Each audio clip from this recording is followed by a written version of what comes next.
Oi, meu nome é Amanda. Eu vou apresentar o trabalho da disciplina de hidrologia do curso de Engenharia Sanitária e Ambiental da UFSC. E o trabalho é a análise morfométrica da bacia hidrográfica do Rio Uruguai, localizado na cidade de São Joaquim, Santa Catarina. O trabalho tem como intuito delimitar a bacia hidrográfica do município de São Joaquim, localizado ali no Rio Uruguai, e realizar a análise das principais características e os comportamentos dessa bacia, com auxílio de alguns softwares. A gente utilizou dois métodos, o da delimitação manual e a delimitação automática, e os resultados estão sendo apresentados aqui nessas duas imagens. Então, para começar, a gente fez os downloads dos dados de altimetria que são fornecidos pela IPAGRE, aqui no caso de Santa Catarina. No caso, a nossa área de interesse seria em relação à área 5, mostrada ali no mapa, que é o Planalto de Lages, onde está localizada a bacia hidrográfica de interesse. Além disso, a gente também fez o download dos dados do Hydro Rivers através desse passo a passo que está escrito no slide. E com isso a gente conseguiu adicionar esses arquivos que a gente baixou no QGIS, realizamos o recorte ali da área de interesse a partir da exportação do exutório.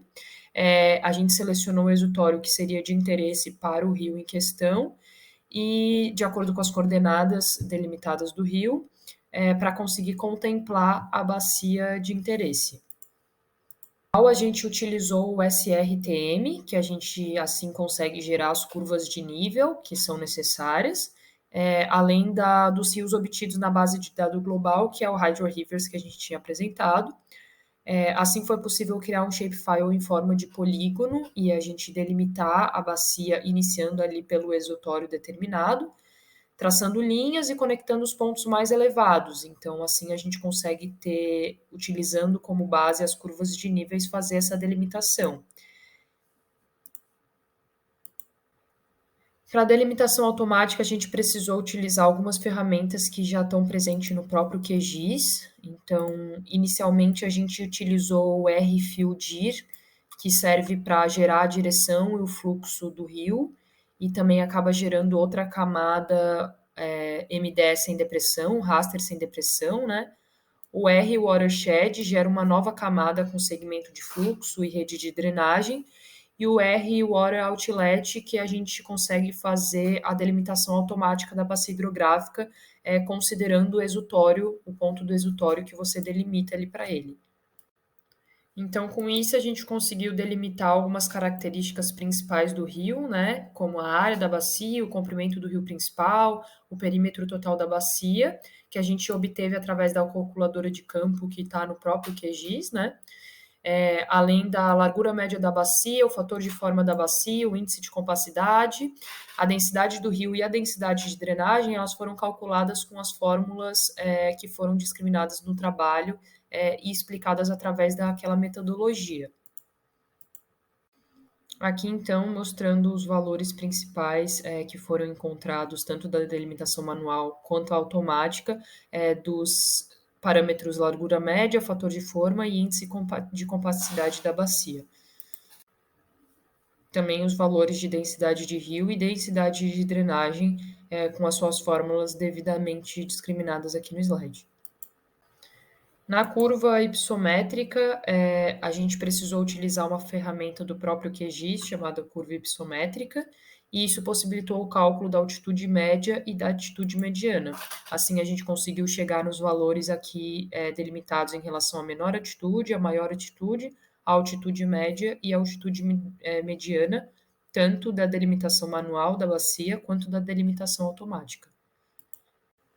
No caso da determinação da declividade total do rio principal, a gente gerou a curva com o perfil do rio principal, e nesse gráfico estava a altitude e o comprimento dele para a gente conseguir delimitar. Então, aqui nessa imagem que foi apresentada no trabalho, a gente consegue ver onde ficou localizado o nosso rio principal, né? No caso, é o rio do meio da bacia ali, na cor amarela. Para o tempo de concentração, a gente conseguiu obter alguns valores a partir das fórmulas de Kirpisch, de Peking e de Venteschow, como a gente mostra na tabela, até para conseguir fazer a comparação desses valores e ver se eles estão de acordo a partir de 3 diferentes métodos. E por fim, a gente conseguiu fazer a aplicação das leis de Orton.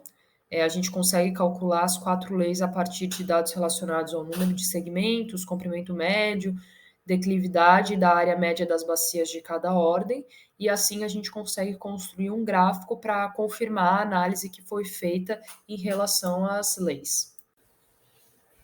Então, para finalizar o trabalho, a gente apresentou essa tabela aqui, que traz de uma forma conjunta todos os dados que foram levantados ao longo da análise da bacia hidrográfica. E é isso, obrigada. E como parte da correção que foi pedida pelo professor, eu fiz aqui a adição da comparação de rios gerados a partir de diferentes limiares, né? Quando comparados com a base de dados que a gente utilizou, que é o Hydro Rivers. Eu escolhi levar em consideração os rios que foram gerados com um limiar de 5.500, mas eu coloquei aqui na imagem como seria se a gente gerasse com o de 10.000, o limiar de 10.000, ou de 3.500. No caso de 10.000, a gente consegue ver que aparecem mais rios do Hydro Rivers do que o que foi gerado, ou seja, ficam faltando alguns rios, né? Eu destaquei ali na imagem. E de 3.500 é o contrário, são gerados mais rios do que os condizentes, os presentes na base de dados do Hydro Rivers. Então, considerando que o mais condizente com a nossa base de dados foi de 5.500, esse que foi considerado no trabalho para seguir com a análise.